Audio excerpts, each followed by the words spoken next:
അപ്പോൾ നമുക്ക് അടുത്തൊരു കോളിലോട്ട് കിടക്കാം. ഹലോ ഹലോ നമസ്കാരം. ഹലോ നമസ്കാരം. നമസ്കാരം. മനസ്സിലായോ? Premanandan Bhaskaran. Okay okay okay. യുവജനത്തെ പരിപാടി നല്ല പരിപാടിയാണ്, കുഴപ്പമില്ല. അതാണ് നമ്മുടെ ആദ്യമേ നമ്മുടെ ഒരു സർക്കാരിന്റെയും കുറ്റപ്പെട്ട് കാര്യമില്ല. അതാ ഞാൻ പറഞ്ഞത്, നമ്മളെപ്പോഴും സർക്കാരിനെയും കോർപ്പറേഷനെയും പഞ്ചായത്തിനെയും ഒക്കെ വെറുതെ അതല്ല പ്രശ്നം. മനുഷ്യൻ നന്നായാലേ എല്ലാം നന്നാവൂ. കാരണം നമ്മളിത് അങ്ങനെ പഞ്ചായത്തായതുകൊണ്ട് ഇവിടെ വലിയ ശല്യമില്ല.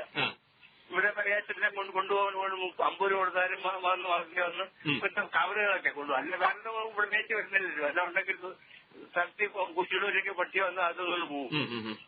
പക്ഷെ എന്റെ അനുഭവം പറയട്ടെ, കേരളം ജംഗ്ഷനില്ലേ, കേരളം ജംഗ്ഷനിൽ എനിക്കൊരു ചെറിയ ലോട്ടറി ഉണ്ടായിരുന്നു. അപ്പൊ അതിന്റെ മുമ്പിൽ അടുത്ത വോട്ടുകാരൻ പാർട്ടിക്കാരാ, ഏത് പാർട്ടിയൊന്നും പറയുന്നില്ല, പാർട്ടിക്കാര് രാത്രി അവർ വണ്ടിക്കകത്ത് കൊണ്ടുവന്ന് വേസ്റ്റ് വെള്ളം കൊണ്ടുവന്ന് അവിടെ ഒഴിക്കുക. അവിടെ കൊണ്ടുവന്ന് ഓസിട്ടിട്ട് നേരെ റെയിൽവേ ലൈനിലേക്കൊക്കെ ഒഴിക്കും. രാവിലെ ഇരുന്ന് ഭയങ്കര നാറ്റമായിരിക്കും. ഇതേപ്പറ്റി ഞാനത് പഞ്ചായത്ത് മെമ്പറെടുത്തും പഞ്ചായത്ത് പ്രസിഡന്റിനടുത്തും എല്ലാം സംസാരിച്ചു. അപ്പൊ സംസാരിച്ചപ്പോ പിന്നെ അവര് ചെയ്യിപ്പിക്കാൻ നിർത്തിക്കാന്നൊക്കെ പറയുന്നത്. ഞാൻ എനിക്ക് വേണ്ടി നിർത്തുന്നതെങ്കിൽ ഇവിടെ ജനങ്ങളൊക്കെ നിൽക്കുമ്പോ നാട്ടം കൊണ്ട് അവർ മൂക്ക് കുത്തിയൊട്ടിക്കുന്നത് ഞാൻ കാണുന്നുണ്ട്. അപ്പൊ ഞാൻ ആ വിവരം റേഡിയോ തന്നെ പണ്ട് 3 വർഷം മുമ്പ് റേഡിയോയിൽ ഇങ്ങനെ പരിപാടിയാണ് അവിടെ വിളിച്ചു പറയാവുന്നതാണ്. അപ്പൊ അത് ഞാൻ വിളിച്ച് പറഞ്ഞപ്പോ പക്ഷേ സ്വാഗതം ചെയ്തെല്ലാം പറഞ്ഞിട്ട് ഇത് കേട്ട് അവിടുത്തെ ആൾക്കാരെ ഈ കടക്കാർക്ക് വേണ്ടപ്പെട്ട ആൾക്കാർ വന്ന് എന്നെ വരട്ടി. ഞാൻ പറഞ്ഞു പോയി പണി നോക്കാൻ പറഞ്ഞു. അങ്ങനെ ഞാൻ നമ്മൾ സംസാരിക്കണ്ട.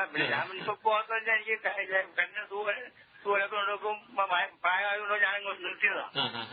അങ്ങനെയുള്ള ഈ രാഷ്ട്രീയക്കാര് സ്വാധീനം കൊണ്ട് പലരും ചെയ്യുന്നുണ്ട്. രാഷ്ട്രീയത്തിന്റെ അധികാരത്തിന്റെ ഒക്കെ ഒരു മറവിൽ അല്ലേ, അതിന്റെ ഒരു അനുഗ്രഹത്താലൊക്കെ കടക്കാര് വീട്ടുകാരൊന്നും അങ്ങനെ ചെയ്തില്ല. വീട്ടുകാര് ഉണ്ടെങ്കിൽ വേസ്റ്റ് അങ്ങനെ വീട്ടിലങ്ങനെ കൂടുതൽ കാട്ടുമ്പുറത്ത് വീട്ടിലൊക്കെ വേസ്റ്റ് വരത്തില്ലല്ലോ. ഇപ്പൊ പ്ലാസ്റ്റിക് എടുക്കാനായിട്ട് പഞ്ചായത്തിന് ആളെ വിടുന്നുണ്ട്. 50 രൂപ കൊടുത്താൽ അവർ കൊണ്ടുപോകുന്നുണ്ട്. അതുകൊണ്ട് അങ്ങനെ വലിയ ശല്യമൊന്നുമില്ല. അത് ആദ്യം നമ്മളെ മഴ നന്നായാലേ മതം നന്നാവൂ, മതം നന്നായാൽ ദൈവം നന്നാവൂ എന്നൊക്കെ പറയത്തില്ലേ. എന്ന് സ്ഥിതിയാണ് പൊന്നു യോഗി. ഇത് നല്ലൊരു പരിപാടിയാണ്. ബാക്കി ആൾക്കാർ വരെ സംസാരിക്കട്ടെ. എന്തായാലും സംസാരിച്ചല്ലോ, അത് ഭാസ്കരൻ ചേട്ടൻ ഇത്രയും സംസാരിച്ചു, അത് വളരെ സജീവമായി പങ്കെടുത്തു, അത് അതിന്റെ സന്തോഷം.